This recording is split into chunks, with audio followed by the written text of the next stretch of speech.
Hello everyone, আপনারা সবাই কেমন আছেন? আমি আলহামদুলিল্লাহ ভালো আছি। এই যে দেখেন, এখানে বেশ কিছু ডাব ও নারকেল রয়েছে। এখন রমজান মাস, আমি রোজা থেকে চলে গিয়েছিলাম, আমি আর আমার আম্মা আমাদের জমিতে গিয়ে এই যে দেখেন লোক নিয়ে গিয়েছিলাম ডাব গাছে উঠে। এই যে কতগুলা ডাব ও নারকেল পেড়ে দিয়েছে। আর এই ডাব ও নারকেল অনেক বড় বড়। আর এই ডাব ও নারকেলের পানি খুবই সুস্বাদু, সেই স্বাদ বন্ধুরা, ভরপুর পানি, খুবই মিষ্টি, খুবই স্বাদ।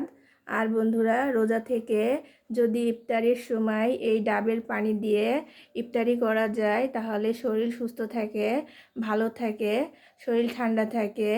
তো বন্ধুরা, আর যেহেতু নিজের গাছের ডাব, বলাই যায় না, তুলনায় হয় না, খুবই সুন্দর, খুবই সুস্বাদু, হেভি টেস্টি। বন্ধুরা দেখতে পাচ্ছেন ডাবগুলা আর নারকেলগুলা অনেক বড় বড়।